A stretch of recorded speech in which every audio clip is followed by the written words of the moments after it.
He may not sit in the Oval Office anymore, but Donald Trump still packs a political punch. His supporters remain faithfully behind him and are hoping he'll make another run at the presidency. What would have that impact on your decision? What's going through your mind on that? A lot of people want to know. Well, I think I'm just looking at what's going on. I'm very unhappy with what's going on. I look at the border where people are coming in by the millions. It's going to be by the millions very soon. It already is. And I look at other things, how our country is really, it's America last. I was America first. I look at it and I see what's happening, and I'm not happy about it. So we'll make that decision, and I think people will be very happy with the decision I make. Also in the 2024 conversation on the Republican side, Florida Governor Ron DeSantis. There's a lot of people talking about Ron DeSantis and the job he's doing in Florida. What are your thoughts about DeSantis running in 2024? What do you think of that? I think Ron's very good. I endorsed him, and when I endorsed him, he went up like a rocket ship. He understands that, and he's doing a good job. We have a number of people that are doing a very good job. Ron's a friend of mine. He's been great. What hasn't been great in Trump's mind is a recent decision by two of the Supreme Court justices that he nominated. Both Amy Coney Barrett and Brett Kavanaugh voted to save Obamacare.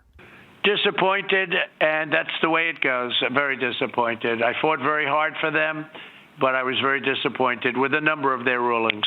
Yeah. Does it make you second guess some of those picks, or time will tell? No, second guessing does no good. But I was disappointed with a number of rulings that they made.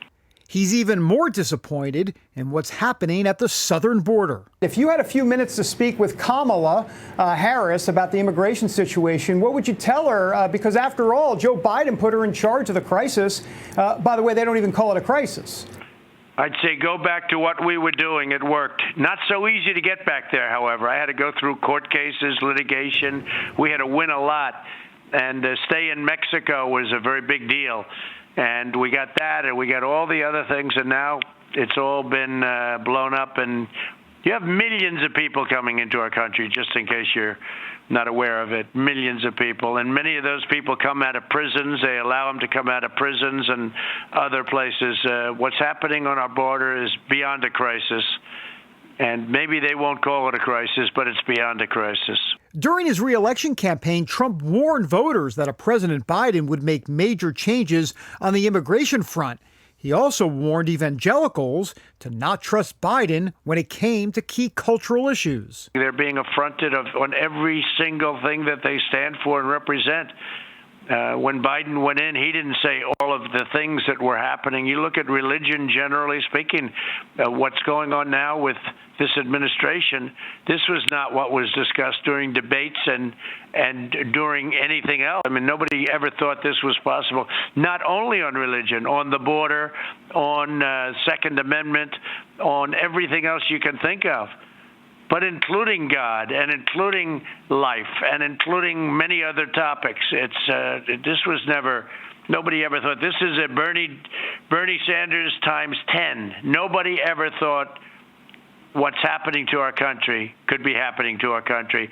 And the evangelicals and Christians generally, you take a look at what's happening, Christians generally are feeling that way, and they're feeling that way very strongly. Much more so now, because now they're actually seeing things happen. Indeed, conservative Christians have deep concerns about the direction of the country. The question now remains as to what impact Donald Trump will have in the upcoming elections, both next year and 2024. David Brody, CBN News, Washington.